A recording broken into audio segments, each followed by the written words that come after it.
Manchester United gara daandii sirriitti deebi'eera. Fuulli taphattootaa fi deeggartoota kilabichaas ifuu jalqabe. Ofitti amanamummaa isaaniif kuni galaa ta'a. Waancaa Premier League England injifachuuf xiinsammuu Arsenal irratti garuu ammas gaaffiin qaba jedhe taphataan duraanii Arsenal Patrick Vieiraan. Waayini Mark Rooney'n immoo Manchester United boqonnaa deebii ga'umsa mul'iseen tapha kana injifachuun ni malaafi. Garee sodaatamaa fi ittisa cimaa kan qabu Manchester United ta'uu mul'ate. Arsenal kottaa'uun sochiin dogongoraa irraa hin eegamne mul'ise Manchester United gara taphaatti galchee jedhe. Manchester United torbee darbe Manchester City calmaa sanaan injifatus namuu qabxiin kun Emirates ni galmaa jedhe hin eegne. Isayyuu goolii miidhagoo qalbii namaa keessaa hin baane lama waliin hanga daqiiqaa 35ffaatti Manchester United duubatti deebi'uun sochii taphaa ittisa irratti xiyyeeffate mul'ise.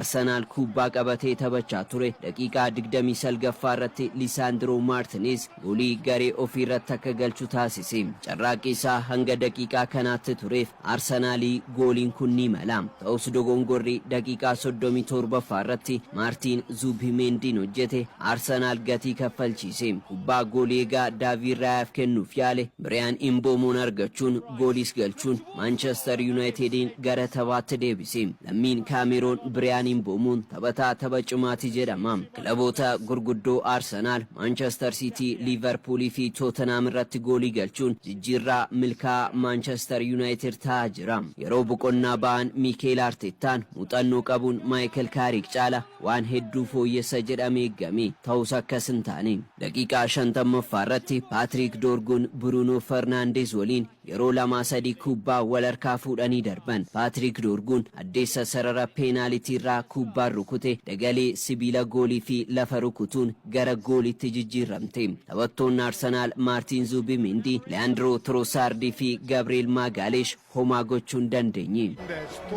Fernandes, Dorgu again. Patrick Dorgu! Oh, he has hit a belter! And Manchester United, from behind, lead at a stunned Emirates. Michael Carrick jalatti gara fuulduraatti siqee kan taphatu Patrick Dorgun tapha murteessaa lamaan goolii lammaffaa galche. Mikel Artetaan daqiiqaa 58ffaa irratti taphattoota afur Zubimendi, Odegaard, Jesus fi Hinkaappee baasuun Eze, Merino, Gyökeres fi Ben White si'a tokkotti galche. Goolii qixxeessituu argachuuf garuu daqiiqaa hedduutti fudhate. Kubbaa rogarraa ka'een Mikel Merinoon daqiiqaa 84ffaa irratti galchuun Arsenaliin gara taphaatti kan deebisu fakkeesse. Daqiiqaa 3 booda jijjiiramee kan seene Maatiyaas Kunyaan iddoo meetira 22 ta'urraa osoo hin eeggamiin kubbaa lafa qabsiisuun gara goolitti rukute. Gabriel Magalhaes fi David Rayaan homaa gochuun dandeenye. Goolii miidhagduu lammaffaa tapha kanaa ta'uun deeggartoota taphattootaa fi miseensota garee The Red Devils gammachuun fishiliqse.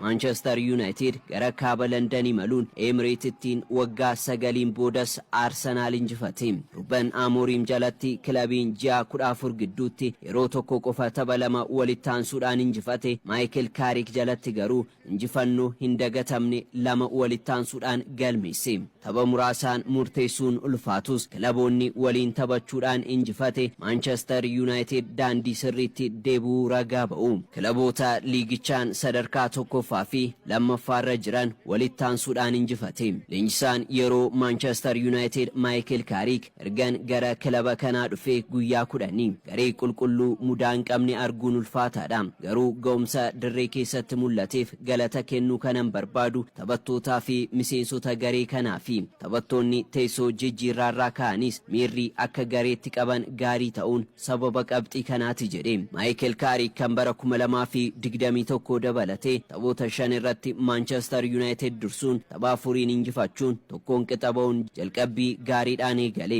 Kanneen keessaa Arsenaliin yeroo lammaffaaf mo'uusaati. Hojii Manchester United dhaabbiidhaan fudhachuu barbaadaa jedhamuun gaaffii dhiyaateef bakka kana argachuun waan addaati. Amma hojii natti kenname gammachuun hojjechaan jira. Torbee dhufuu maaltu akka mudatu hin beeku. Kanaaf hangan danda'e itti gaafatamummaa natti kennameen baadha jechuudhaan Kaarik bira darbe. Arsenal dursaan Premier League England bara dorgommii kana yeroo jalqabaaf walittaansuudhaan taphoota 3 injifachuu hin dandeenye. Liverpool fi Nottingham Forest waliin qaxaba'uun amma Manchester United mo'ame. Garaagarummaan kilaboota isa taanan waliin qabus gara qabxii 4tti dhiphachuun yaaddoo itti uumeera. Jalqaba Manchester Unitedin baga gammaddan jechuun barbaada jedhe Mikel Artetaan. Kanarraa barachuu qabna, mo'amuun qaama injifachuu waan ta'eef taphattoonni garee koo hangam gaarii akka ta'an itti himuun tokkummaa keenya deebisuun barbaachisaadhas jedhe. Arsenal bara dorgommii kana ga'umsa gaarii dirree isaa irratti mul'isus yeroo jalqabaatiif Emiratetti harka kenne. Taphoota 121 darbaniin goolii 2 ol itti galee kan hin beekne Arsenal erga bara 2023 as yeroo jalqabaatiif